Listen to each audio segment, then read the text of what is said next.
அஸ்ஸலாமு அலைக்கும். Welcome to Hiace recipe. நீங்கள் எல்லோரும் நல்லா இருப்பீங்கன்னு நம்புகிறேன். நானும் நல்லா இருக்கேன், அல்ஹம்துலில்லாஹ். இன்றைக்கி இட்லி தோசை மாவு இல்லைன்னா டக்குன்னு செய்கிற மாதிரி ஒரு பிரேக்ஃபாஸ்ட் ரெசிபி தாங்க பார்க்க போகிறோம். ரொம்பவே ஈஸியாக செய்கிற மாதிரி, அதுவும் டேஸ்ட்டுக்கு காம்ப்ரமைஸே இல்லாத மாதிரி ஒரு ரெசிபி தாங்க பார்க்க போகிறோம். இது எல்லாருமே ஈஸியாக செஞ்சிடலாம். நீங்களும் கண்டிப்பாக ட்ரை பண்ணி பார்த்துட்டு எப்படி இருக்குன்ட்டு கமெண்டில் சொல்லுங்கள்.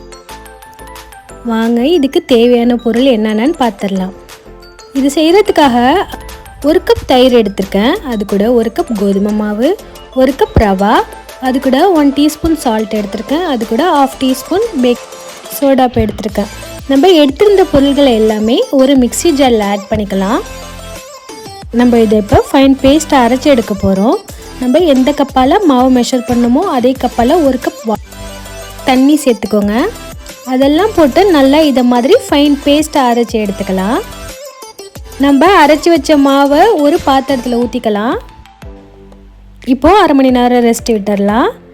இப்போ ஒரு பேன் வச்சு அது ஹீட் ஆனதுக்கப்புறமா 1 டேபிள் ஸ்பூன் ஆயில் ஊற்றிக்கலாம். ஆயில் ஹீட் ஆனதுக்கப்புறமா அது கூட 1/2 டீஸ்பூன் கடுகு ஆட் பண்ணிக்கோங்க. கடுகு நல்லா பொரிஞ்சு வரட்டும்.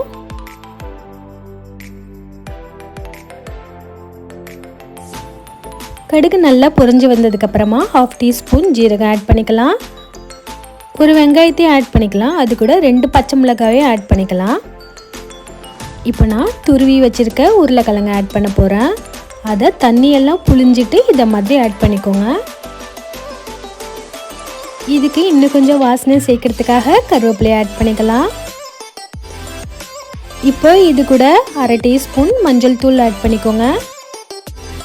எல்லாத்தையும் சேர்த்து இதை மாதிரி நல்லா கலந்து விட்டுக்கலாம். இப்போ நல்லா கலந்ததுக்கு அப்புறமா இதுக்கு தேவையான உப்பு கொஞ்சமாக ஆட் பண்ணிக்கோங்க. ஏன்னா நம்ம மாவில் ஏற்கனவே உப்பு ஆட் பண்ணியிருக்கோம். அதனால இதுக்கு தேவையான உப்பு கொஞ்சமாக ஆட் பண்ணி அதையும் நல்லா கலந்து விட்டு ஸ்டவ் ஆஃப் பண்ணிவிடுங்க. இப்போ இந்த தாளிப்பை நம்ம ரெடி பண்ணி வச்சுருந்த மாவில் அப்படியே ஆட் பண்ணிக்கலாம்.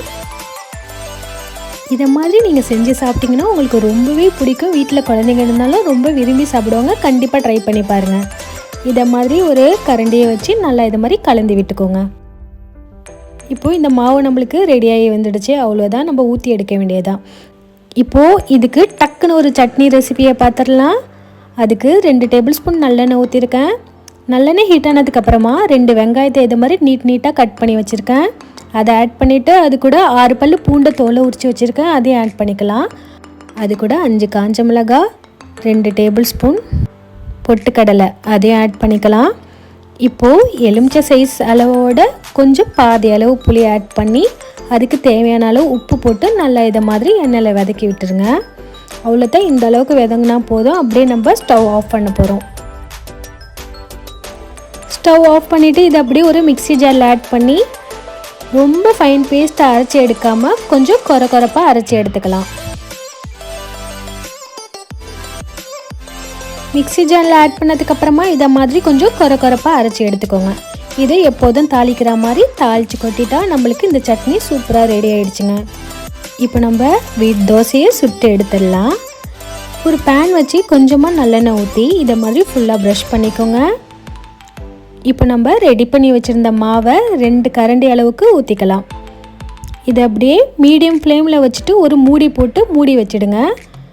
30 செகண்டுக்கு அப்புறம் ஓப்பன் பண்ணி இதை அப்படியே நம்ம திருப்பி போட்டுடலாம்.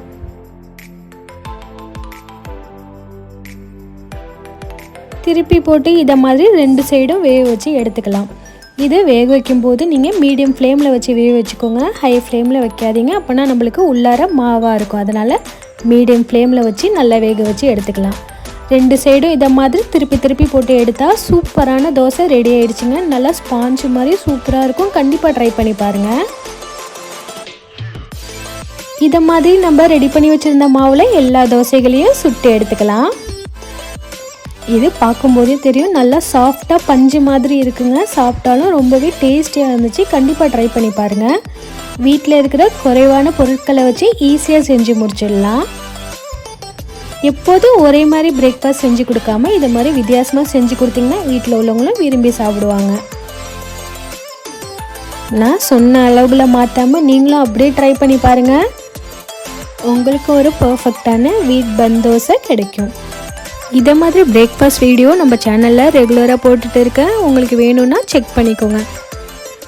இந்த தோசை ரொம்பவே ஃபில்லிங்காக இருக்கும். ஒரு தோசை சாப்பிட்டாலே ஒருத்தவங்களுக்கு போதுமான அளவாக இருக்கும். ஏன்னா நம்ம உருளைக்கிழங்குலாம் சேர்த்து பண்ணதுனால நம்மளுக்கு சாப்பிட்றதுக்கு ரொம்பவே ஃபில்லிங்காக இருக்கும். இந்த வீடியோ எல்லாருக்கும் பிடிச்சிருக்கும்னு நம்புகிறேன். வீடியோ பிடிச்சிருந்துச்சின்னா மறக்காமல் ஒரு லைக் பண்ணிவிடுங்க.